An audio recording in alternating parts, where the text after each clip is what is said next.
Okay, we unfortunately lost the recording of our third annual libmapper workshop, so we're going to recreate some of the important, say, presentations.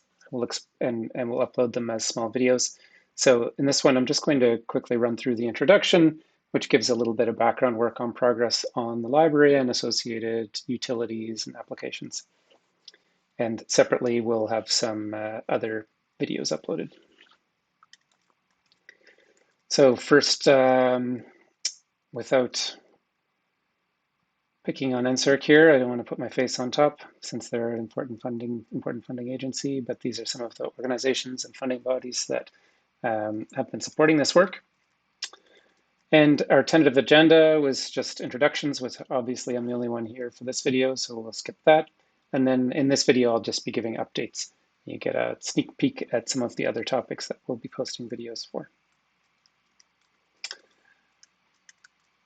So one piece of work that was published over the last year was Force Host by the authors here, which is uses libmapper for haptics mapping. And here's a little demo video that they showed, and we won't worry that the audio is missing since mostly this is just a little bit of motor noise letting you know that torque is being applied, I guess. They created a small little UI that pops up in an iframe inside WebMapper, which I think is a direction that we should perhaps explore further, that a device could host its own custom UI.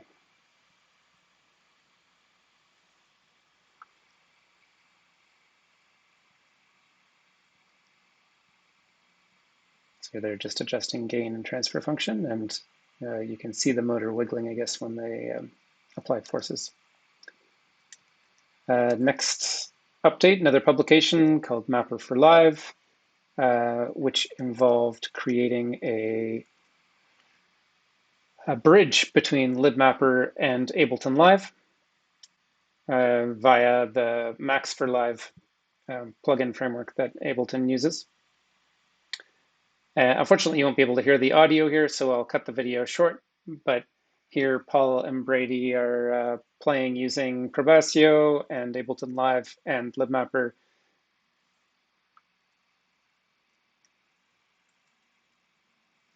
And we will provide links to videos. They're actually already on libmapper.org. The videos are embedded, but showing the presentations of these two publications. In terms of updates to the library, we had some improvements to, let's say, user workflow using libmapper. It used to be that sometimes people would forget to call push on new maps, and then they would time out, and the users would be surprised that the map never actually made it out to the network. So now, during the cleanup of stale maps, we actually do try to push it out. So now it's now recommended that you call push, but it's actually not necessary. If you create a map, then during poll, it will be pushed on its own. We still recommend that you push it so that you can start the handshake protocol immediately, but this will help. We added a feature that now you can set the signal, you can set the value of remote signals, so signals that are not local, through the metadata API. And as you'll see, we actually use that in WebMapper. Some fixes for shared graphs and refactoring and removal of some dead code. In terms of the expression engine, since our workshop last year, we've completed reduce functions, including being able to use sub-expressions for initializing the accumulator variable inside reduce, which gives it a lot more flexibility. Added two functions. One is a vector sort, which can be useful for arpeggiators, for example. You'll see an example in a sec. And also a concat function that you can actually use to build a vector out of, for example, the values of active instances. bunch of updates to the documentation of the expression engine, well, specifically the syntax for writing expressions. And also we have added variable indices and also sub-expression indices for signals, histories, and vectors. So we now, yes, can do table lookup mappings. And here's a quick little example using variable indexing of a vector. So we have a little arpeggiator, the vector pitches, and we look them up using the variable I. Of course, in this case, this map is still driven by input. So every time we would need the input to update in order to trigger computation. And here's another example with instanced input. So in this case, we're assuming that the input is, for example, a driver for keyboard or a bridge to MIDI. And we're building the vector pitches by concatenating the values of the active instances and then sorting them and then arpeggiating them. In terms of bindings, Python bindings had a big transformation over the last year. We abandoned Swig and switched to C-types. The API changed slightly so that we're compliant with PEP 8. So you'll notice that if you have old Python code, you may need to capitalize device and graph in their when you're instantiating them for the constructors. Also added interface for NumPy, so you can use NumPy array type signal types. Obviously, they still have to be one-dimensional because libmapper does not handle matrices at this point.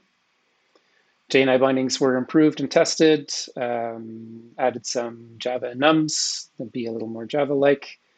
Graph now inherits from object, similar to the C++ bindings and Python bindings, but it still needs integration with CI, with GitHub Actions. And now the C# bindings are actually feature complete. There's just a few remaining things before it's completely feature complete. But basically now they're functional. And if you like C#, we'd appreciate you trying them out, test them, and give some feedback or patches if there's some things that aren't working properly. WebMapper now uses these new Python bindings. And as I mentioned earlier, we now use the metadata property API for setting values of signals. So you can actually double click on a signal in the table views and it will open a little editor, like a text window, and you can enter a value including vectors. And when you hit enter, it will update that property and send it out of band of a map. So it's not part of a map, so you can use this for kind of one-off tweaks to a destination value. And Brady's been busy working on PyInstaller spec files and all this sort of stuff so we can easily package WebMapper for different platforms. The new signal plotter utility. Really, there was a signal plotter utility, but it wasn't particularly functional. I ported it to PyQtGraph, expanded it so it supports vectors and instances, which it couldn't do before. It has two different options, so you can have a scrolling graph, or for two-dimensional signals, if you prefer, you can map them as 2D trajectories. You can also control the number of seconds that are cached in the visualizer. In terms of continuous integration, we've had some pretty good advances cross-platform building and testing in GitHub Actions, building universal boundaries for Mac OS. We now actually load and run the Python tests using the Python wheels that have been built in GitHub Actions. And we are working on submission to PyPy, Debian, and Max package managers. And that is it for this particular video. Since at this point in the workshop, we moved on to some other presenters. So I'll cut it short here and look out for additional videos that are talking about different proposed extensions to libmapper and integrations. Thanks.